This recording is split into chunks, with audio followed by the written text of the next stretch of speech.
Policy and Profits. I'm EJ Antoni. I like to play an economist on TV here and there. More importantly, joined by the one, the only Antoni Esposito, trader extraordinaire, Wall Street legend, founder of Ascalon 6 Capital. Anthony, always great to be back with you, my man. My friend, that gets better every week. I love it. I am very happy to be here with you, as always. We have been extremely busy, and there's been a lot out. You and I have been talking quite a bit over the past week. In particular, I got my first Sunday night at midnight call from you, which I was thrilled. I thought there was, I thought the house was on fire. But so I want to go through a few things with you, my friend, because you really do dive into this, and you've given me an education just in the past week on some of the economic releases and the methodologies used. And as you are the lead economist at the Heritage Foundation and economist extraordinaire, I'd like to ask you something. As of this week, we had CPI, PPI come out. CPI came out, let's see. So we were a little light, a little cool year over year, month over month, and the market reacted. I mean, the market immediately stepped up, and we had some big moves in the futures market. PPI came out in line essentially. But you and I were talking, and you were saying that the expectations of real inflation based on the CPI and the PPI numbers are not really in line. And a lot of that has to do with the methodology and kind of the rolling number and how it's calculated at the BLS, right? Mm-hmm.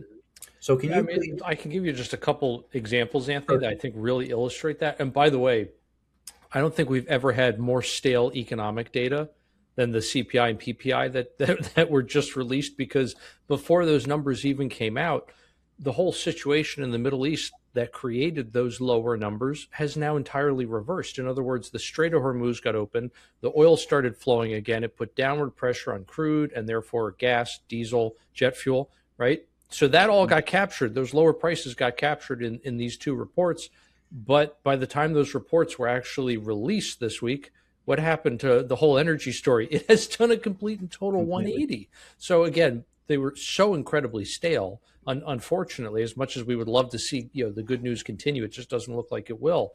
Okay. But yeah, we can look at a couple, I think, really glaring examples of this. Health insurance might be one of the best ones. So health insurance is really hard to measure, actually, because you're not actually trying to measure the cost of your health insurance premiums. If you do that, then how do you account for what you get for those premiums? In other words, Anthony, let's say I'm your health insurer and I double your premiums. However, I also double the amount of healthcare that I'm going to cover for you. I double the amount of coverage you get for things like prescription drugs, maybe drugs that you used to have a copay for. Now they're free. Same things with like doctor's visits and whatnot.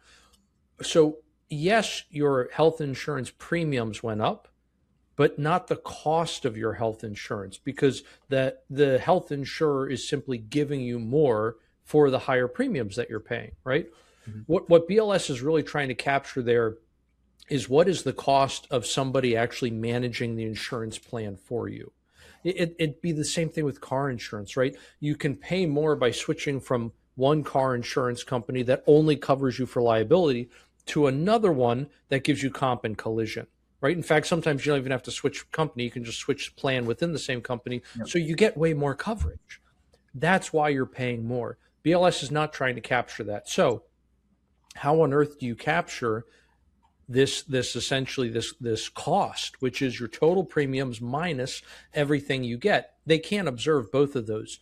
So the thinking goes something like this. This is the very quick and dirty version of it. Now that I've already gone off on tangents, it's this. They say, all right, health insurance company profits should go up if the health insurance company raises your premiums without actually providing you more coverage. Likewise, if they provide you more coverage without raising your premiums, if those stay flat, their expenses go up without increasing their income, their profits are going to go down. So they actually use health insurance companies' profits as a proxy for the amount of value they're giving you in terms of your health insurance, which is what the BLS is actually trying to measure. Now, that sounds great in normal times. The problem is last 5-6 years have certainly not been normal times.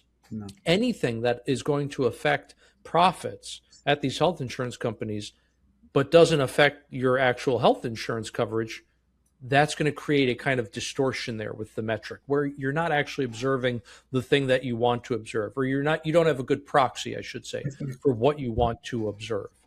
That's exactly what's happened the last few years. So we've seen annual periods, for example, where health insurance somehow declines 20%. I mean, it's Yeah. just absolute nonsense. It makes zero sense, and it's all because of the flawed way in which they're measuring it. So let me ask you this: there's obviously there are a lot of problems with the methodology of these surveys. Um, Non-farm payrolls number is another one that I can pick out off the bat, where we've had massive revisions, annual revisions of 1 million plus jobs or around 1 million jobs. There's definitely issues with the BLS and with the methodology and the way they're producing their statistics. That's really not up for debate. Um, there's one input. Is it the rent to own input where Hmm. they're trying to price? So tell me about that input, because that's interesting for me on two fronts. The timing of it. Are we seeing those numbers roll in yet? And also the methodology there, where are those numbers actually accurate in showing decreases or increases in housing costs? Why and why not? In terms of the accuracy, it's been pretty lousy. So BLS doesn't actually look at home prices, and they don't look at interest rates, which of course are the two biggest determinants in your monthly mortgage payment. Hmm. Instead, what they look at are just rents, and they impute from the change in rents what they think is the change in the cost of home ownership. Okay. There's a category called owner's equivalent rent in there, That's the and one. Yes. what they do is they go around and they ask people essentially, what do you think you could get for your home that you own if you were to rent it? Which is, I mean, that's like throwing a dart blind, right? Yeah.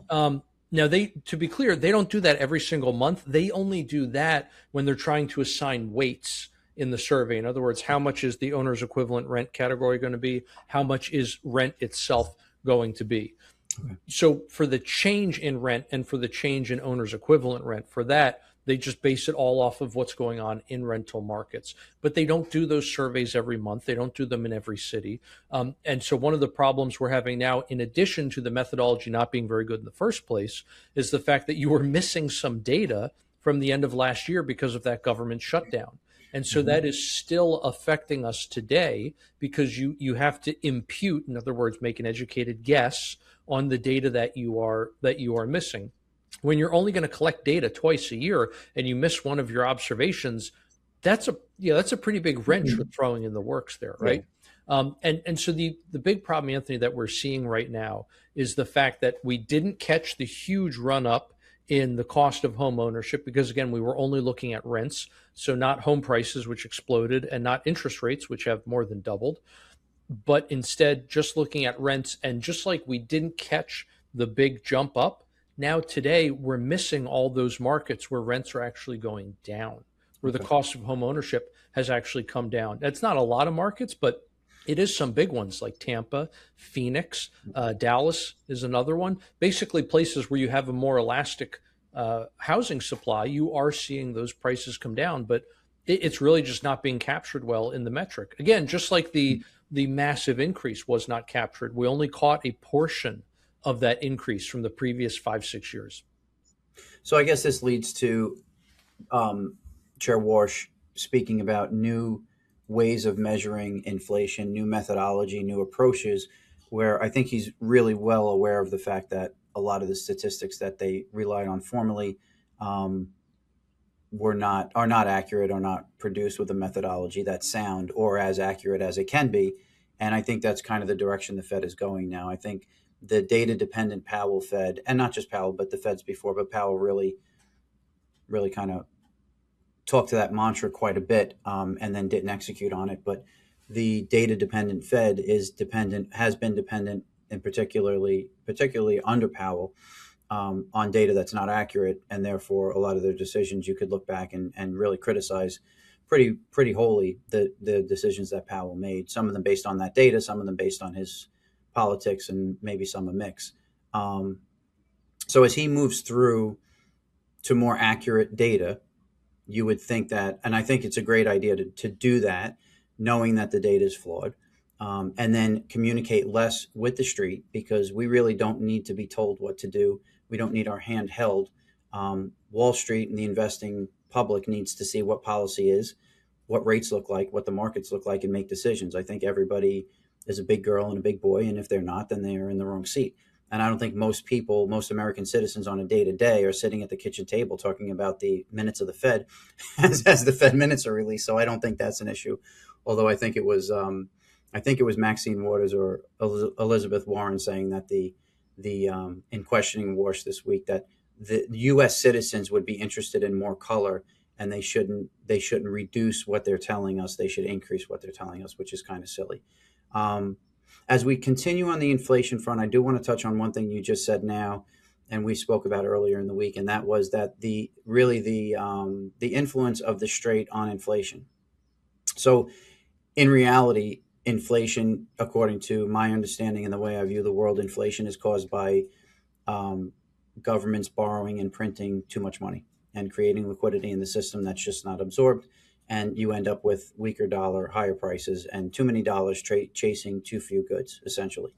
But then you have these events, right, where you look at the war in Iran and the Strait of Hormuz, where you have energy prices spiking, you have raw materials spiking because they can't get in, they can't get out. It's a real thing. So it is definitely inflationary, and there definitely is an inflation aspect to it. Um, I want to start by looking at, there's a great screen on Bloomberg, which is actually going through the vessel crossings in the Strait of Hormuz prior to the war. Then kind of in June, we had a spike up as we were looking at this MOU and where we are now. So prior to the war, we were averaging about 130 vessels traveling through the strait per day. We got down to zero when the war started. June 24th, we were at about 60. So that was definitely a long kind of March, April, May drudge in the 0 to 10 range, got up to 60, and today we're at 6.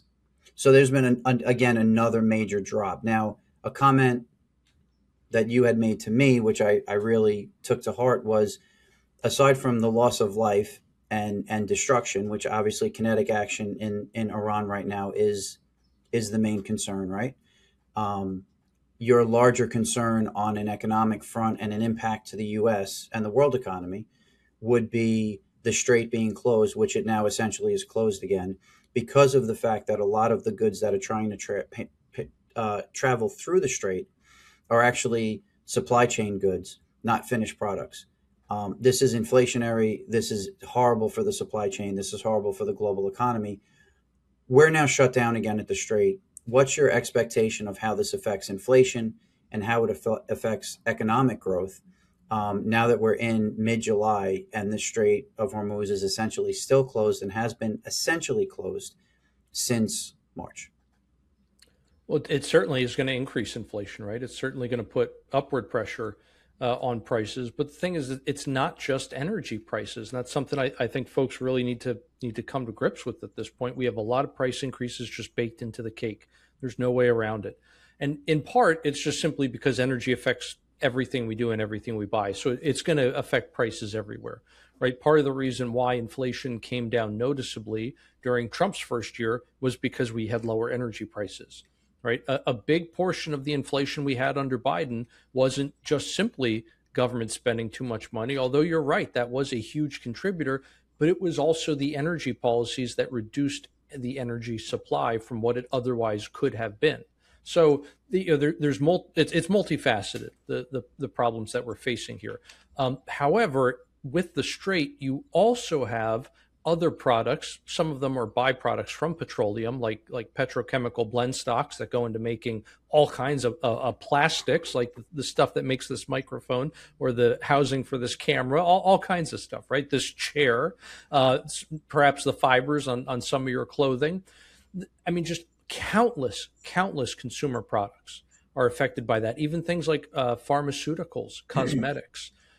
Then you also have things like helium, which is used for semiconductors. You have sulfuric acid, which is used in copper. I mean, copper is in everything. Think about all the electronics that you have. They all have copper in them, right? The plumbing and the wiring in your home typically is going to be copper It's everywhere. So you look at some of these real ubiquitous inputs at the consumer level, at the industrial level, and you realize that we're bumping up against shortages and all these things because we've blown holes in their supply chains. Yep. And just like in COVID, you shut the economy down in early 2020 and you create those supply chain problems. Some of them don't actually manifest at the consumer level until the end of 2020 or even beyond, even into 2021, but it was still the result of what happened about a year before. Yep. We're seeing the exact same thing right now. Again, we have a lot of stuff that is just baked into the cake in the coming weeks and months in terms of higher prices at the consumer level. That is just simply the result of what's already happened with the Strait of Hormuz being closed. And that's before you get into the whole conversation of the fact that we're just running out of oil. We've drained down a lot of the oil stocks at the Cushing, Oklahoma facility. That's basically at tank bottoms now. The Strategic Petroleum Reserve is getting into what you could arguably say is uncharted territory. It's the lowest since I think April of '83, but there are some concerns there with the structural concerns and the logistics of getting so much water and oil in and out of those salt caverns. Yep. Of what is going to happen. We haven't quite been here before, so a lot of unanswered questions, a lot of uncharted territory. So none of which is good, unfortunately. Yeah. Yeah. I mean, look, recently we've seen the uptick in activity and the re-escalation. We've seen WTI front month crude go from 68-ish to 81, 82. And we've seen Brent above 85, 86. So we're definitely seeing the effects, and the markets kind of were ahead on the sell off in crude, and obviously shorts on top, I'm sure. And then we saw that spike up. The Strategic Petroleum Reserve is actually really interesting, and you alluded to it. We were talking about this last week, and we had Tim Stewart on about a year ago now, the president of the U.S. Oil and Gas Association, who spoke about it, where those reserves are actually natural salt caverns or cavities where we're storing petroleum. And as we get the petroleum out, we have to refill the that cavity with water. And the problem there is the water obviously keeps the salt walls in place, but the water is actually dissolving the salt. So we're actually destroying, every time we drop down those reserves and then refill those reserves, we're destroying them.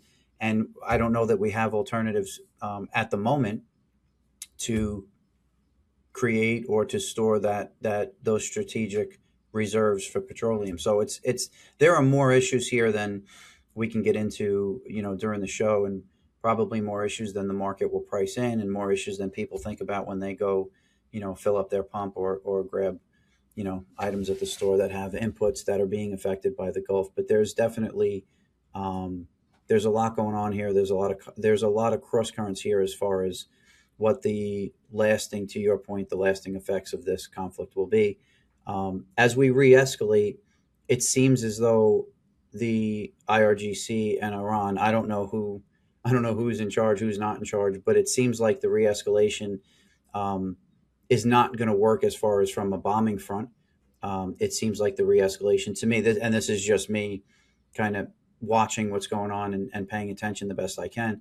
It seems like the re-escalation is going to demand some type of kinetic action or boots on the ground to some degree, whether that be Karg Island or Iran proper. There's got to be some movement to actually end this conflict, reopen the strait, and take control of the situation.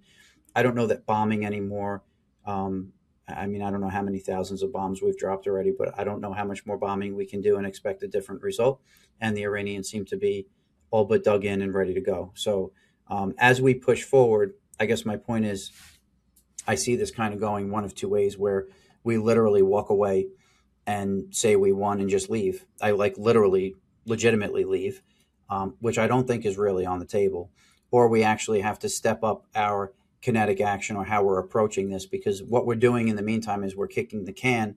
The results of what you're talking about and the strait being closed and the conflict are continuing to build on the back end.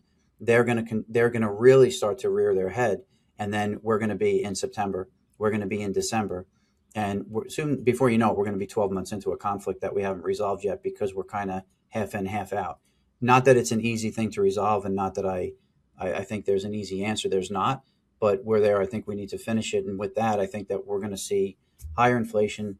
We're going to see more economic damage. And I think that the market's, 1.5% in the S&P away from all-time highs here, probably not pricing that in. Do you think that's fair as far as the way these back end issues are going to start to feed in and actually create higher inflation and dampen economic growth here and globally as this thing kind of wears on? Because it looks like there is no choice but for it to kind of stalemate or get worse.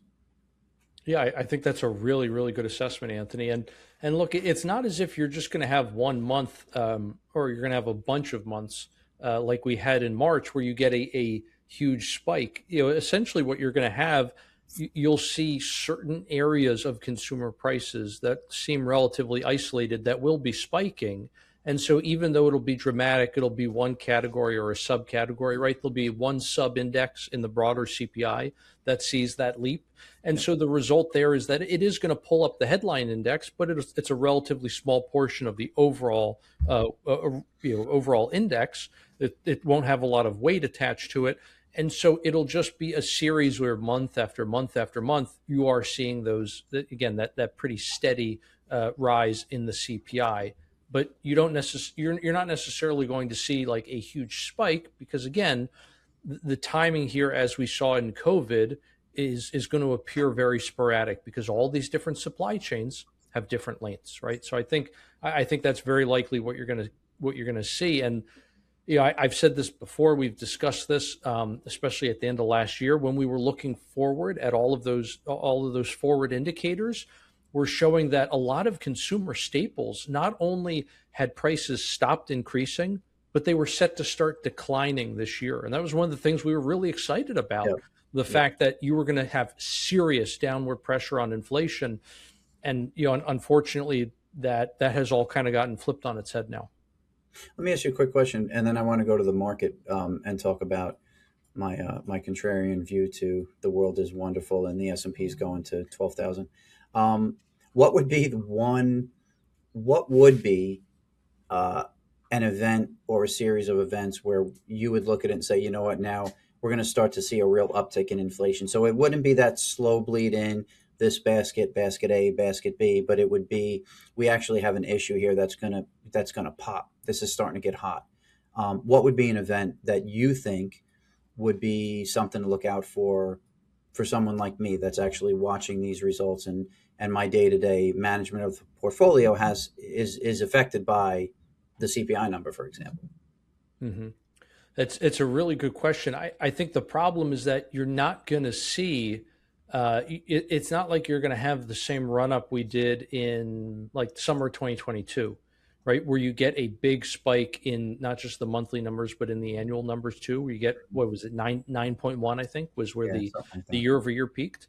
But if you get persistent inflation that just refuses to go below 3%, because one month you see a spike in something like mattresses, another month you see a spike in apparel, another month Mhm. it could be a certain section of car parts. I mean, like, really, you can have those higher levels, those the higher sustained level of inflation, simply because you get all of these one-offs that may eventually come back down, but will take a while because, again, as we saw with COVID, it's got to work its way through the supply chain. And the longer the strait stays closed, the more of these holes were blowing up in supply chain. So I would say maybe the better indicator, instead of just the CPI, because I'm not really, I don't see anything in the data that says we're going to see a huge spike in those year over year numbers, but rather maybe it's going to be retail sales, and not just the retail sales we get from the Census Bureau's economic program,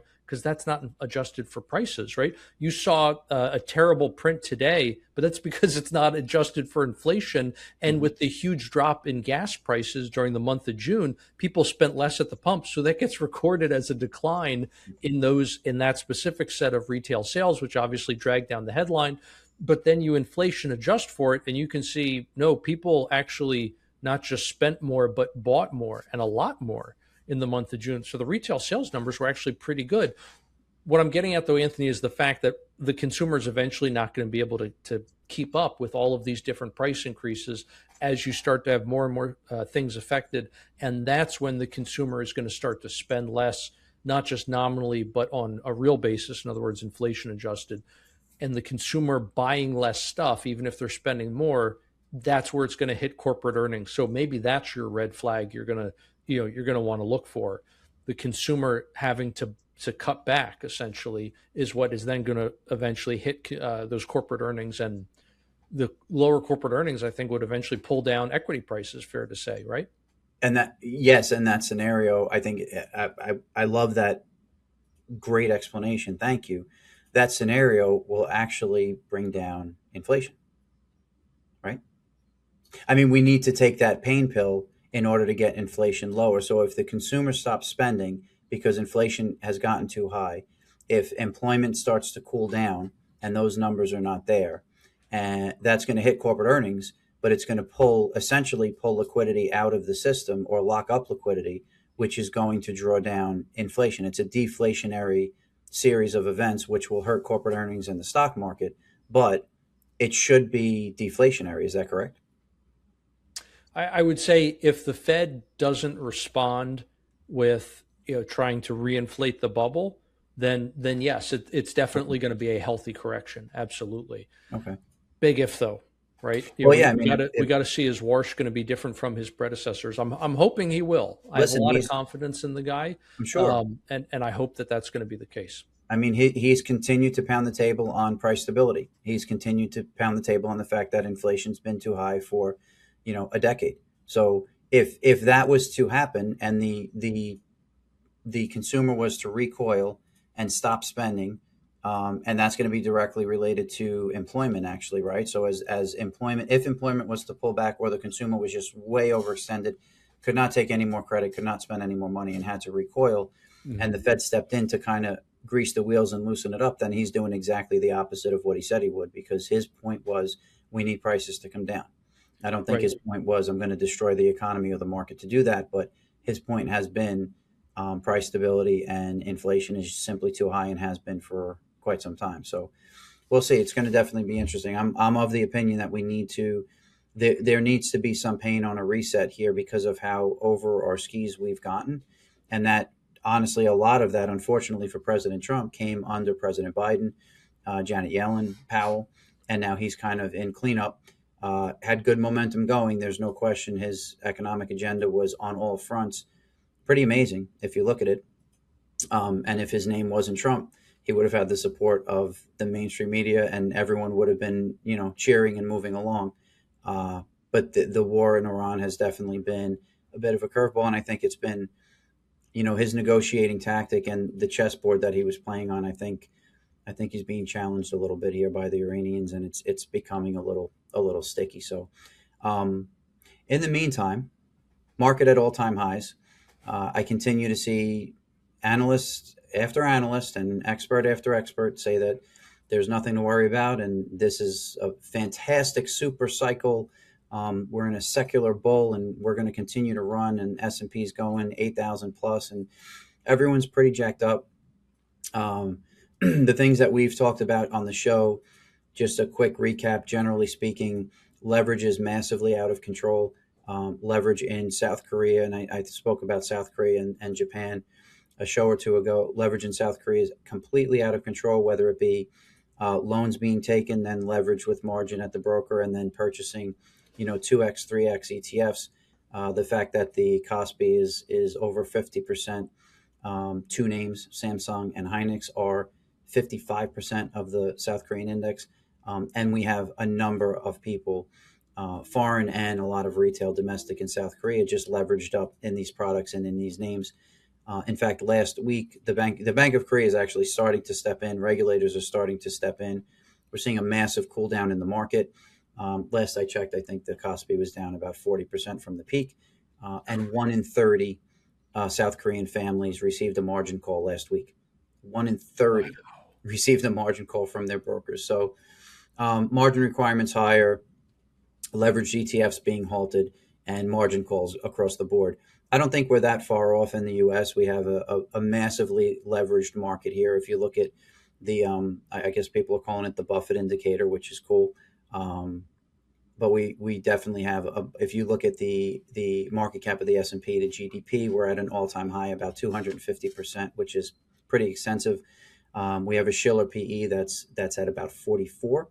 So the expectations of returns on your investment today at today's valuations are at an all-time low, only comparable to the dot-com bubble in 99 2000, where we got to about 45. So we are there. Those are the only two times in history that Schiller PE was above 40. Valuations are high. Cash on hand is extremely low. Cost of finance on Wall Street is at all-time highs. Leverage is at all-time highs. Derivative products using leverage at all-time highs. And that includes the 0 day to expiration options, which is a complete disaster.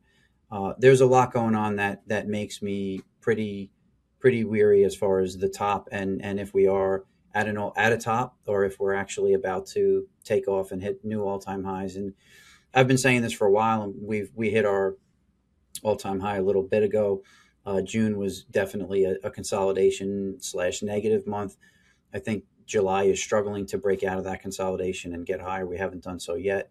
One thing that caught my eye, and I'll end on this, which is pretty interesting. If you look at the top 8 performing names in the S&P 500, so you can talk about breadth all you want, and just pause for a second. I love the fact that when it was just the Mag 7 carrying the stock market, guys would come out and say it's okay because they're going to run the stock market. Now you have the Mag 7 taking a hit, and they say it's okay. There's a broadening theme, and there's never a bad story until you're down 40%, and then everyone tries to analyze why we were down 40%. But just as a really interesting point, the top 8 best performing S&P 500 names year to date. I'm going to give you those names, and I'm going to give you where they are from their all-time highs, which occurred this year. Okay. Marvell, MRVL, is the number 1 performer, down 43% from its all-time high. WDC Western Dig down 42% from its all-time high. SanDisk down 40% from its all-time high. STX down 34%. Micron down 33%. Intel down 32%. Dell down 15%, and AMD down 15% from all-time highs. So you have the top 8 performers in what people are talking about as the second inning of a massive bull market, and boom, you have the top 8 performers in the S&P 500 down anywhere from 15 to 43% from their all-time highs now. You also, as a note, have an all-time high spread between individual name volatility and S&P VIX. So the VIX volatility across the board, expected volatility or implied volume levels 30 days out from today would be the VIX on the index. So in other words, individual name vol versus index vol is at an all-time high. There's an all-time high spread there. These are not healthy things to happen. Simply put, massive price vol near all-time highs is bearish. And you can cut it up however you want, and you can have that conversation however you want, but you do not want to see extended levels of price volatility at or near all-time highs for an extended period of time and consider that to be bullish. That's not bullish. You can consolidate under normal price vol, but if you're whipping back and forth day in, day out, and price vol has actually blown out on the individual name basis, you're not in a bullish scenario. So keep in mind, as we're here, it's okay to be long. It's okay to be invested. That's not what I'm saying. We have long positions here in equities all the time. We're more of a swing shop, so we're somewhat contrarian, and our positions are not what I would say is an investment. We are traders. We're not day traders, but we are traders. So we're taking advantage of liquidity is the way that we look at the world. And we do that based on momentum and trend in our internal model. But I would say be pretty cautious there's not always a bear story, but there's not always a bull story. And I think the bull story is really kind of running its course here. And there's a lot of red flashing lights that people are not paying attention to. But you are. No, I am. Maybe nobody else is, but you are. I am paying attention to all the signs. Look, we're happy to make money either way. We can be long, we can be short.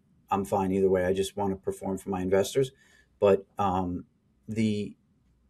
not a perma bear. I am very comfortable short. I do love to hate them, but I'm not a perma bear. I just think the perma bulls need to kind of step back for a second because we get to a point where it becomes it's just completely irrational. And yes, the market can stay irrational for longer than you can stay liquid. Not a Mhm. problem. All good. Just saying, like, be aware of the fact that there are some glaring signs out here that we're not about to level up to, the 8,000 level in the S&P. The downside's becoming more and more of a real scenario here, and Right. we're within 2% of all time highs. So to be aware of this at such lofty levels is potentially a real gift. I think the kind of like maybe part of the psychology behind why it's so fun to like bet against the perma bulls is because there's just so darn many of them, Yeah. right? I mean, so how many fund managers? It's just basically set it and forget it. They take your cash, they throw it in stuff that's so diversified. It's like why even bother, right? You're buying a tiny sliver of everything, and then it's like okay, just set it, forget it. Everything goes up eventually. You'll be fine. Check it in 30 years. Like, what's the point? No, I think that's actually a great key. I think a lot of the and there's a lot of very talented, very good people on all fronts. But I think overall, the asset management, and I don't mean the institutional hedge fund environment, but I mean the investment advisory, private wealth. A lot of those guys and gals are asset gatherers and not asset managers. And I think that's the best way I would put it. They gather assets, they're there to gather assets, charge a fee, and then plug them into ETFs or funds that they already have set up and cookie cuttered out. It is a set and forget. Um, and I think that that's fine. And it generally over time, yes, it does work. But the point is, you don't want to be stuck in massive drawdowns because of the fact that it'll always go up. Okay, that's fine.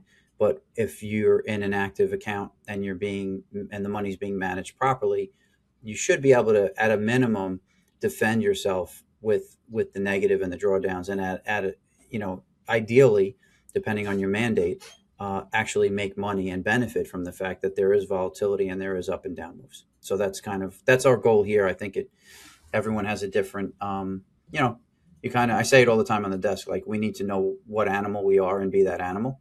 And there's all different animals out there. But for now, if you have money invested in the market and you're one of those people that's levered up and you're in the 3 times or 2 times Nvidia fund ETF and you're in the 2 times 3 times S&P 500 and you're a zero data expiration trader and you keep buying dips and just be careful because we're not in an environment. It's more like picking up pennies in front of the steamroller, as I said last week, versus Hmm. being in a healthy environment and actually managing assets. So Hey, there's no reason why you can't make money on the way up and the way down, right? No that's right. reason why you need to just kind of pigeonhole yourself into where we're just always going to hope it goes the same direction. We can only make money that way. No, no, you want to move with liquidity. We want to move with liquidity. Not everyone has that mandate, but yes, the idea is to be able to make money um, whichever way the market's moving and not get caught or stuck or kind of pigeonholed into a position and then kind of sit and wait for the bullets to stop flying. It's not the way we do things here, and just trying to make everyone aware of the downside. So, EJ, as always, thank you at real EJ Antoni on X. I love the analysis. I am on the handle every day. Um, and you put out some great stuff. You do a lot of great work, and I really do appreciate the show together. I think that you bring some insight and some angles that most people don't talk about and don't really know how to access that kind of inside baseball. So greatly appreciated as always. I am at CMT_Anthony on X if you want to check it out. And definitely, EJ, appreciate the time, and we'll see you next week. Till then, Anthony.